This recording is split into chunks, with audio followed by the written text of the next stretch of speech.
આ કાર્યક્રમના પ્રાયોજક છે પારુલ યુનિવર્સિટી, यहाँ पॉसिबल है અને સહ પ્રાયોજક છે એસ મોતીરામ, સુરત। સ્વાદ સંબંધ બનાવે।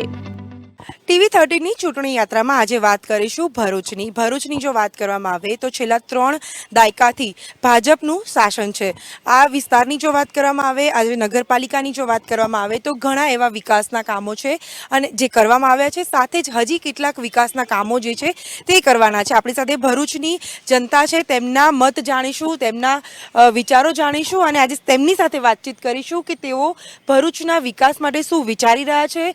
ઇલેક્શન આવી રહ્યું છે, કેવા પ્રકારનો તેમનો મિજાજ છે તે જાણવાનો આજે પ્રયાસ કરીશું।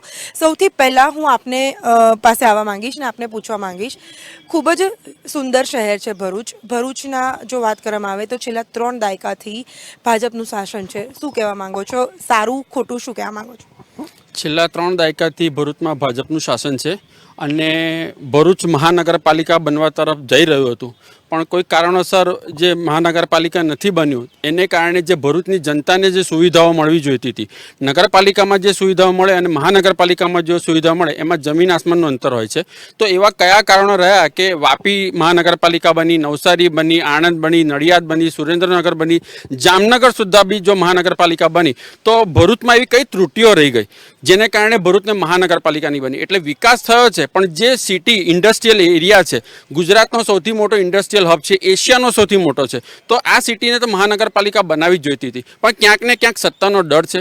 તાલુકા પંચાયત, જિલ્લા પંચાયત અને નગરપાલિકાની સત્તા જાય એ ડરથી ભરૂચના લોકોને જે સુવિધાઓ મળવી જોઈતી હતી, જે મેટ્રોની સુવિધાઓ મળવી જોઈતી હતી, એ ન મળે એનો અમને અફસોસ છે અને એનો જ અમારો વિરોધ છે।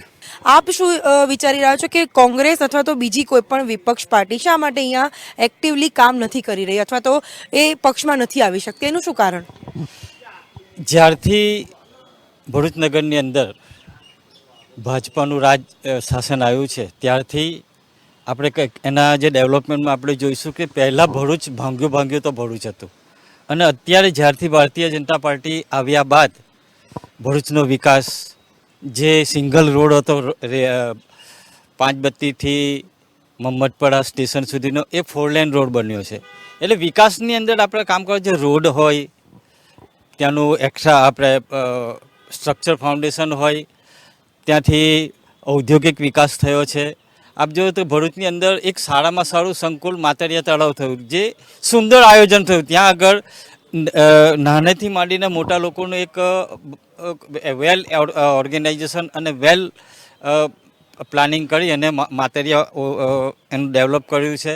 અહીંયા જે કલેક્ટર ઓફિસ નવી બનાવવામાં આવી છે, એવા અસંખ્ય કામો નગરપાલિકા થયા। સ્વાભાવિક છે કે કોઈ કામ ના થાય અને ના થવામાં કોઈ પાર્ટીનો કોઈ વિરોધ નથી કે એનો 3 દાયકાથી એટલે લગભગ 30 વર્ષથી જો ભાજપ પક્ષમાં હોય તો ભાજપ પાસે તો પૂરેપૂરી સત્તા છે કે કામ કરી શકે છે। તો એવા કયા કામો છે કે જે હજી સુધી 30 વર્ષમાં નથી કર્યા અને હવે જો ચૂંટાઈને આવશે તો કરશે, એવી કઈ ગેરંટી? હવે એમાં પહેલી તો વાત એક જ વાત કરું કે શરૂઆતમાં જ્યારે ભારતીય જનતા પાર્ટીનું સિલેક્શન થતું હતું ત્યારે એન્જિનિયર કક્ષાનો, ડૉક્ટર કક્ષાનો, વેપારી કક્ષાનો આ લોકોની નિમણૂક કરવામાં આવતી, જેથી કરીને ભરૂચના પ્લાનિંગની અંદર આમાં હું મારી પાર્ટીનો સિનિયર કાર્યકર્તા તરીકે બી હું પાર્ટીને જે કંઈક ભૂલો થઈ છે મારાથી જાહેરમાં તો ના કહેવાય, પણ જો આ સિલેક્શનની અંદર એવી નામાંકિત વ્યક્તિ હોય, ડૉક્ટર હોય, એન્જિનિયર જે ભરૂચના ડેવલપમેન્ટને જાણી શકે છે, જો આવાની નિયુક્તિ નગરપાલિકામાં કરવામાં આવે ને તો હું તો કહું કે આ જે નવાની જે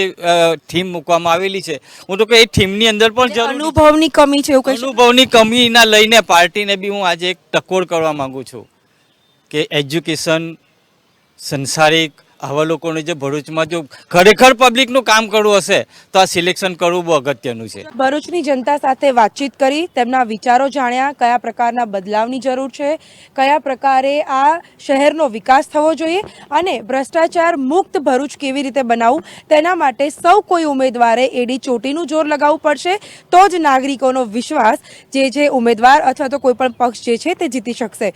ત્યાં સુધી મને રજા આપશો। જોતા રહો ટીવી 13 ગુજરાતી। આ કાર્યક્રમના પ્રાયોજક હતા પારુલ યુનિવર્સિટી, यहाँ पॉसिबल है અને સહ પ્રાયોજક હતા એસ મોતીરામ, સુરત। સ્વાદ સંબંધ બનાવે।